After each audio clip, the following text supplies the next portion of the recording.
नमस्कार मित्रांनो. आज आपण एन्व्हायरमेंटमधला जबरदस्त टॉपिक पाहू.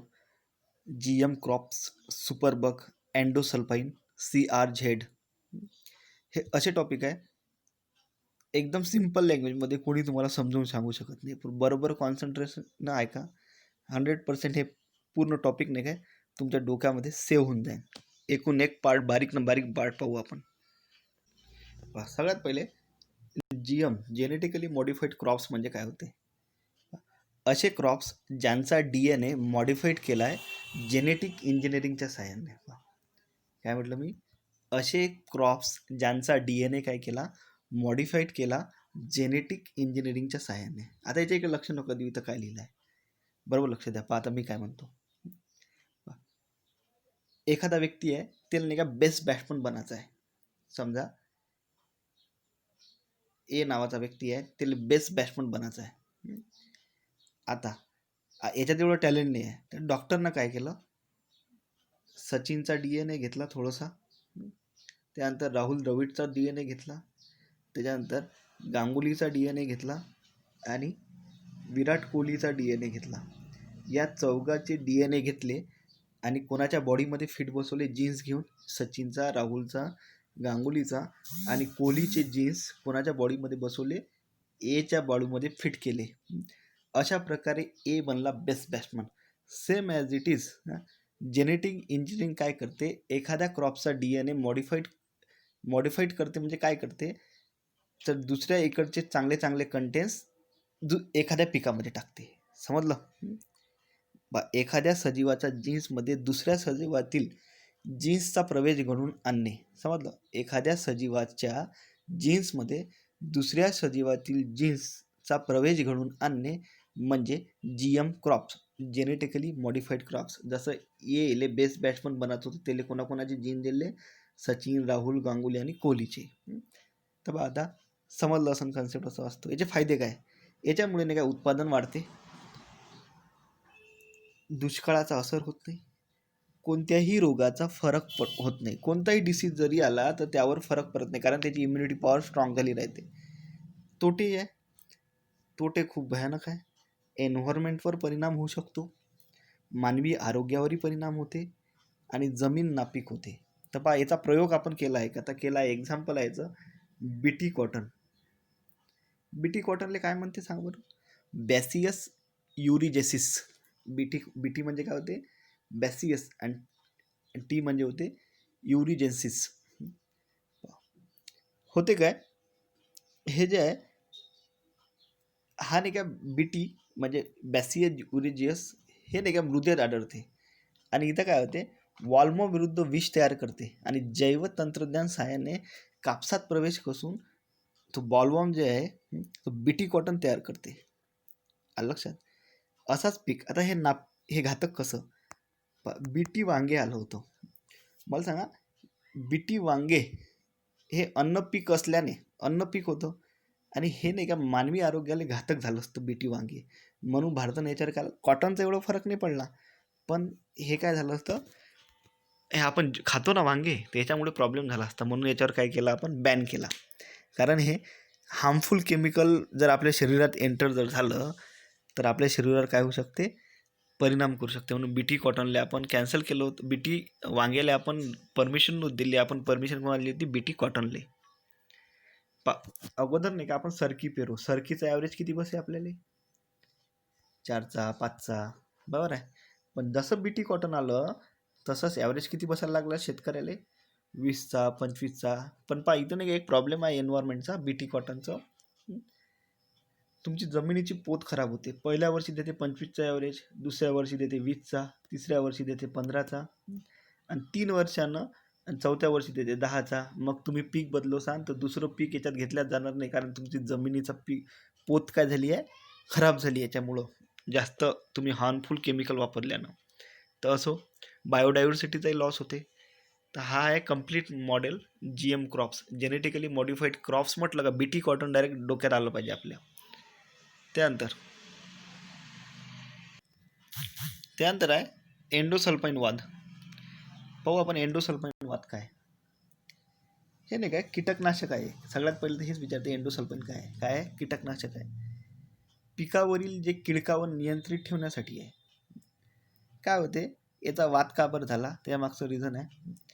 हे नाही काय जे एंडोसल्फान आहे ना हे मृदा आणि पाण्याला नाही काय चिटकून राहते. मृदेचे जे कण आहे त्यांना चिकटते, पाण्यात विरघळत नाही. मृदा आणि पाण्याला चिटकून राहते. याच्यामुळे नाही काय याच्यावर वाद निर्माण झाला. तर याचा इम्पॅक्ट नाही काय मृदेला चिटकून राहत असल्यामुळं या कीटकनाशकावर बंदी आली. हे मानवी शरीरावर नाही काय घातक होऊ शकते. त्यासाठी एक स्टॉकहोम करार झाला आणि स्टॉकहोम करारानुसार जवळपास खूप साऱ्या देशानं काय केलं, स्टॉकहोम करारानुसार एंडोसल्फानवर नाही का बंदी लावली 2011 जिनेव्हामध्ये. आता भारतानं नकार दिला, कारण आपल्या इथं जवळपास जेवढे शेतकरी आहे हे एंडोसल्फानचा नाही का वापर करते. आणि एंडोसल्फान जर बंद झालं तर आपल्याला जे परत शेतकऱ्याचा एक प्रॉब्लेम निर्माण होऊन जाईल. कोणता? तर त्याची म्हणजे मग त्याला अजून कापासाठी खर्च येऊन जाईल. तर असो हे पिकावरील जे कीटक आहे हे वाढतच आहे, वातावरण चेंज होत आहे. लक्षात घ्या एंडोसल्फान काय तर कीटकनाशक आहे. ठीक आहे. भारताने याला नकार दिलेला आहे. स्टॉकहोम करार आहे. स्टॉकहोम करार कशाशी संबंधित आहे? मग 2001 झालेला, स्वीकार झाला होता 2004 इथं लिहिलं नाही, 2001 पाहिजे इथं. स्टॉकहोम करार 2001 आणि स्वीकार झाला होता 2004. आणि कशासाठी होता हा? तर एंडोसल्फानवर बंदी लावण्यासाठी. त्यानंतर नाही का नेक्स्ट अजून एक खतरनाक पार्ट आहे, सुपरबग. सुपरबग म्हणजे काय होते तर लक्षात घ्या. बरोबर नाही काय विचार करा आता सुपरबग म्हणजे काय होते. 1 नंबर पार्ट आहे हा. सगळ्यात पहिले सांगा तुम्ही मला अँटीबायोटिक रेजिस्टन्स म्हणजे काय होते.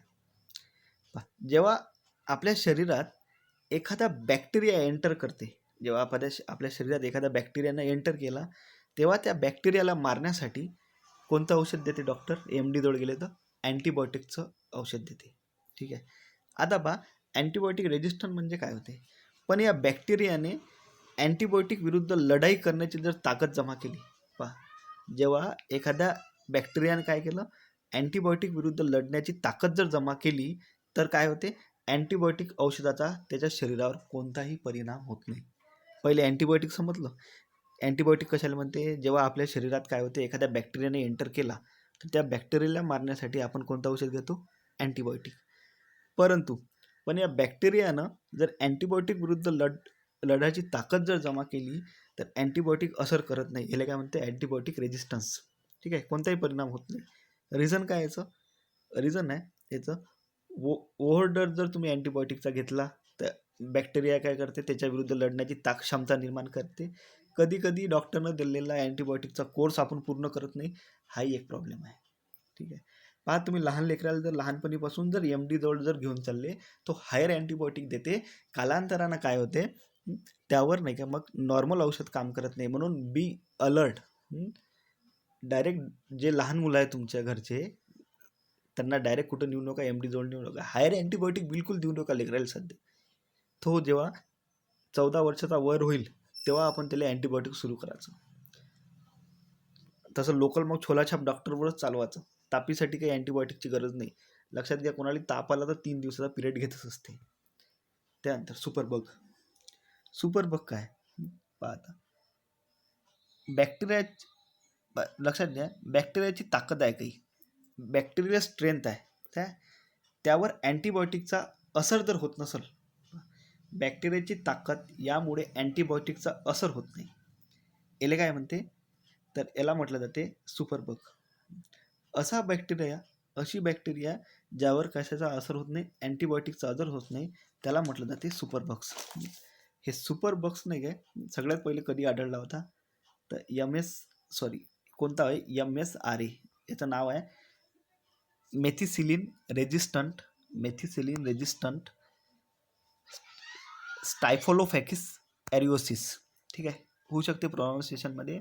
तुम्हाला विचारलं MSRA काय आहे तर हा सुपरबग आहे ज्याच्यावर काय होत नाही, असा बॅक्टेरिया आहे त्याची ताकद एवढी वाढली का त्याच्यावर अँटीबायोटिकचा काहीही असर होत नाही. ठीक आहे. आता एक सापडला होता स्टायफोलोफोकस एपिडर्मिस, हा हॉस्पिटलच्या वॉर्डमध्ये सापडला होता सुपरबग. याच्यावर अँटीबायोटिकचा असर होत नाही. अशा प्रकारे आपण 3 टाईपचं नाही काय जबरदस्त पाहिलं. एक GM क्रॉप्स, दुसरं एंडोसल्फाईन वाद, स्टॉकहोम करार पाहिला, त्यानंतर सुपर बग पाहिलं. हे तिन्ही एवढी इम्पॉर्टंट आहे, डायरेक्ट डोक्यात भरून घ्या, मजा येऊन जाईल एन्व्हायरमेंटमध्ये. आपण CRZ थोडासा लंबा टॉपिक आहे, आताच पाहू 5-10 मिनिटात, आणि त्याच्यानंतर वेस्टर्न घाटशी संबंधित इश्यूही पाहू.